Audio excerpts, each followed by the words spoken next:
Ano na naman ang pag-uusapan natin today? Ang kwento natin ngayong araw ay ang masalimuot na issue ng tiwala, pagkakaibigan at relasyon. Kadalasan naman ganon, di ba? Yung mga relasyon, samahan na po natin na nauwi sa selos at galit. Yung selos at galit ba talaga magkasama yun? Magkapatid po ata siya. Pag ako selos, goodbye. Ganon. Ganon dapat. Okay. O eto na ngayon, ang kwento. Dahil ang tinutulungang kaibigan nakuha pang magpapansin at mag-chat sa kanyang kasintahan. Abay talaga nga namang, eto na, best buwiset si Bes. Oo. Si Danny ay may tinulungan at yun ay si Ganda na kanyang kaibigan.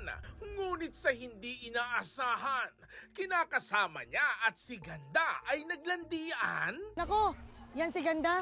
Saksakan ng landi niyan. Ewan ko ba kay Danny, bakit tinutulungan pa niya yan? Pati tuloy yung kinakasama niya, nilalandi niya. Sadyang makitid lang talaga ang utak ni Danny. Hindi naman talaga nilalandi ni Ganda yung karelasyon ni Danny. Chismis-chismis lang yun.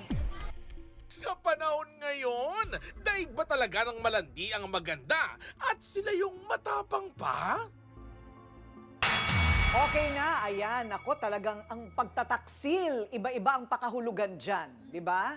Yung iba, maghawa kamay lang, taksil na. Yung iba, tumingin lang, taksil na. Parang medyo OA yun. Pero ito, nahuli sa chat. Yun ang problema. Di ba? Sabi mo nga Tuesday, di ba? Ano yun? Sa panahon Sa panahon ng screenshot, tumawag. Yan ang mga solusyon. Hindi kasi inon yung disappearing mode. Kaya nga. So, simulan na natin ang kwento ng pagtataksil daw ng isang kaibigan. Ang biktima ng pang-aahas umano ang nagrereklamo. Danny, humarap ka na.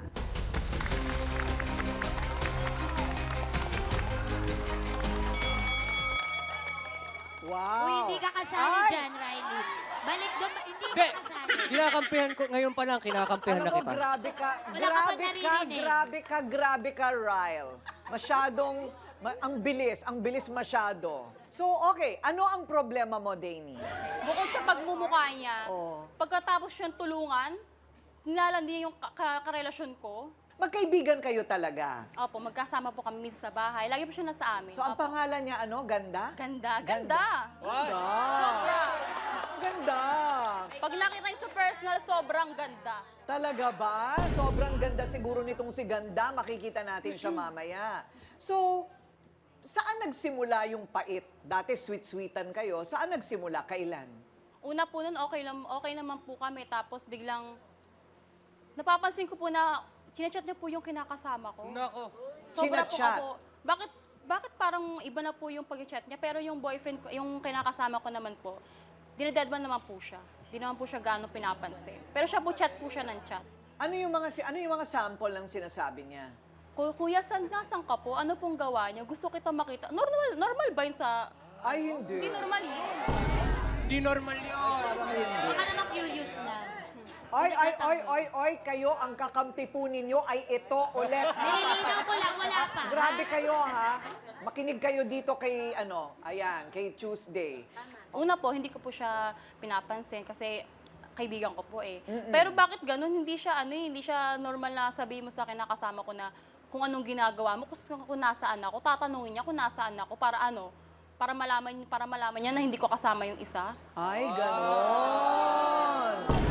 Ano yung tindi nung galit na yan? Dahil lang ba dyan sa chat na yan o may iba pang dahilan? May iba pa po. Bukod po kasi sa lalandi po niya sa kinakasama ko, meron po siyang utang sa akin. Ang laki na po ng inutang niya sa akin. Umabot po ng 17K.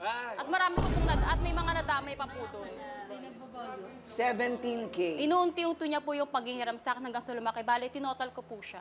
Okay. Bakit pahiram ka ng pahiram hindi pa nagbabayad, pahiram ka ulit? Kaibigan ko naman po, syempre. Kaya, may ganun. sa bahay po kasi namin, minsan tinutulungan niya po ako. Tapos, nagbibigay po ako ng panggatas din ng anak niya. Syempre po, nawalan po kasi siya ng trabaho. Nawalan Kaya, ng work. syempre, naawa po bilang kaibigan.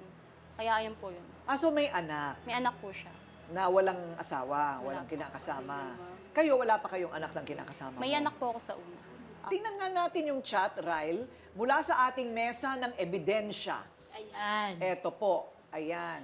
Ayan, hawakan mo, tingnan mo nga kung anong nakasulat dyan. Ito yung kay Ganda nasa akin. O anong sabi dyan? Sabi ni Ganda, sige, sunod ka na lang po. Tapos, Year of sabi the ni snake. Kuya mo, hindi na ba sa pang-aano para fair. Sabi ni kuya mo, thumbs up. No, sumunod ka. Tapos sabi niya ni ate girl ni Ganda, anong gawa mo sunod-sunod? Kuya, saan ka? Patulong naman ako. Pwede ka ba makausap? Kuya, kuya! Si ate gay yun, sumingit sa chat. Parang reading sa sa pelikula. Story ko. With emotions. Ayan, kuya, sino bang kasama mo dyan? Papasama sana ako. Kuya, kuya ulit. Parang apat yung kuya eh. San ka? Hindi talaga sumasagot si kinakasama. Gusto ko nang makausap ka, kuya, san ka? Kuya, pwede mo ba ako samahan? Kuya, wala na yun. Ayun. O, tingnan nga natin kung matatapatan mo yun. O, ayan naman ang chat na nakita ni Ayan. Bago Kanino ang yan? lahat, si Sisi Monica. Ah. Ang haba ng pangalan. Meron siyang 41 seconds na video call. bago yung mga chat. Alam mo, ibang klase ka rin maging investigador, Noong September 28 po, wow. at 8:15 Okay. p.m. Okay. Be, asan ka? Ay, Kailangan may boses. Okay. O, tapos, Chat ka naman. Inom tayo. Ah, Besan ka. Kulayan kita buhok, tas inom tayo dyan sa inyo. may gano'n. Be, reply ka naman. Be, dead man naman. oh. Oh.